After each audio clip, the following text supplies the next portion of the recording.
la une de ce journal retrait historique, la CEDEAO acte la séparation du Mali, du Burkina Faso et du Niger, tandis que les militaires dénoncent l'influence française. Et puis, élection contestée au Mozambique, le Frélimo déclaré vainqueur, mais des manifestations violentes et des irrégularités soulèvent des doutes sur la légitimité des résultats. C'est tout pour les titres.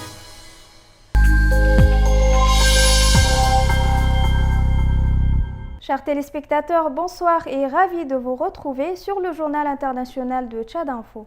Il y a 8 jours, les chefs d'État de la CEDEAO ont acté le retrait du Mali, du Burkina Faso et du Niger de leur communauté à compter du 29 janvier prochain. Cela tout en instaurant un délai de 6 mois, soit une période de transition pour organiser ces départs de l'institution, pour permettre également la poursuite des médiations avec les militaires au pouvoir dans les 3 pays.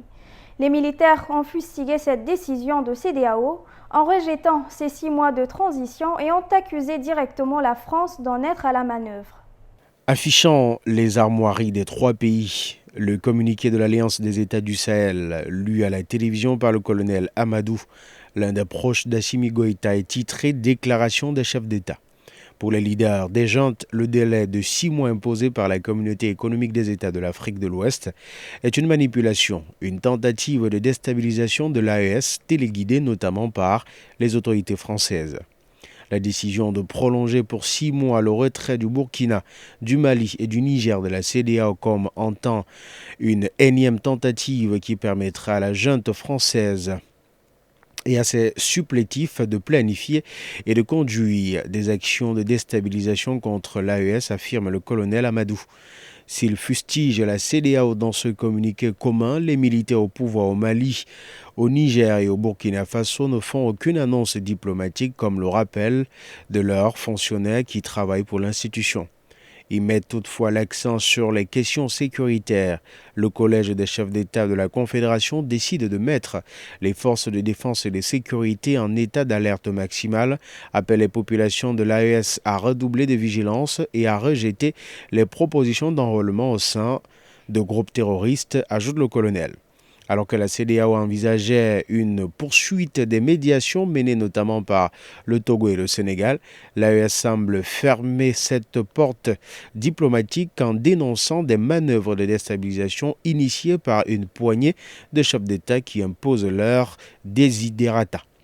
L'opposant malien en exil, Ismaël Sako, président du Parti social-démocrate africain, estime que les annonces des juntes au pouvoir au sein de l'AES sont en contradiction avec des annonces faites précédemment. Au Mozambique, après une journée d'attente anxieuse, le Conseil constitutionnel a finalement ratifié la victoire du Frélimo lors des élections du 9 octobre.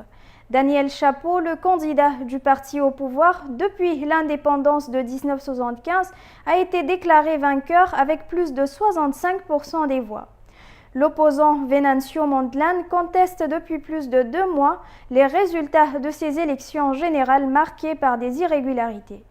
Au moins 130 personnes ont trouvé la mort en marge du vaste mouvement de protestation qui agite le Mozambique depuis ce scrutin, contesté pour la plupart des manifestants, tués à balles réelles selon les observateurs locaux. Ni la contestation populaire, ni la dénonciation des irrégularités n'auront permis d'infléchir le résultat des urnes.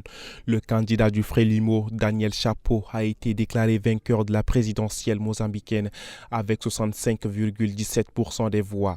Le Conseil constitutionnel a raboté de 5 points le score de Daniel Chapo, un chiffre revu légèrement à la baisse par rapport aux 71% initialement annoncés par la commission électorale.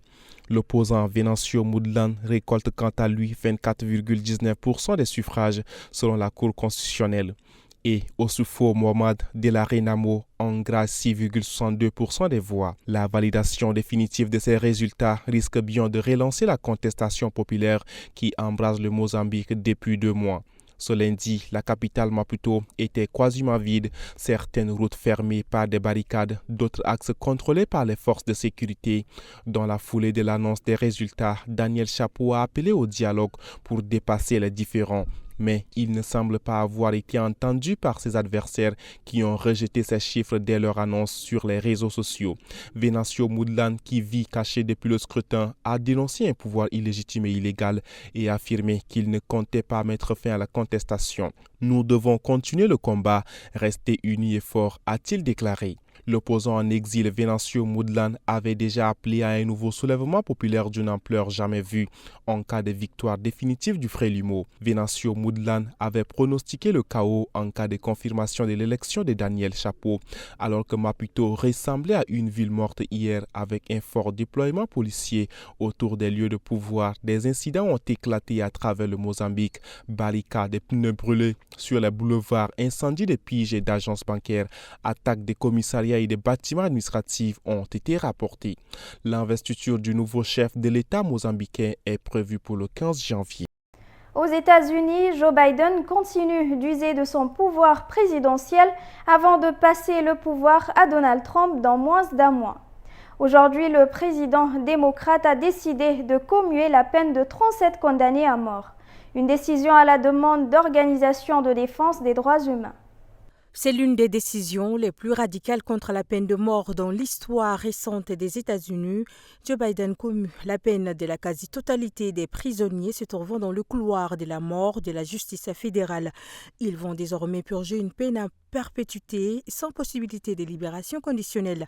Seuls 3 autres prisonniers jugés pour des actes de terrorisme et des fusillades de masse restent condamnés à la peine capitale. Je suis plus que jamais convaincu que nous devons arrêter de recourir à la peine de mort au niveau fédéral, a expliqué Joe Biden, tout en apportant son soutien aux familles des victimes.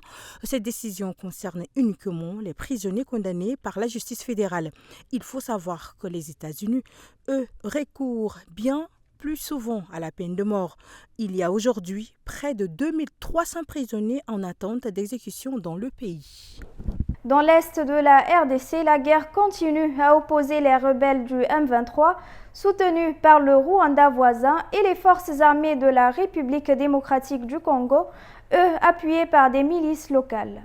Lundi 23 décembre, les batailles se sont poursuivies pour le contrôle de plusieurs localités du territoire de Lubero. Parallèlement, des affrontements ont été signalés sur un autre front vers Kibumba, au nord de Goma, où un calme précaire régnait depuis plusieurs semaines. Des détonations d'armes lourdes et légères ont retenti sur la colline de Kanyamaoro, sur l'axe Mena à Kibumba, à une vingtaine de kilomètres de Goma. Ce n'était plus arrivé depuis des semaines.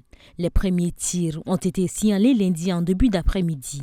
Selon la société civile, des combats ont également eu lieu à Kamatembe, au cœur du parc de Virunga. Les derniers affrontements violents dans cette zone remontaient à début novembre. Kibumba est considéré comme un verrou protégeant la ville de Goma.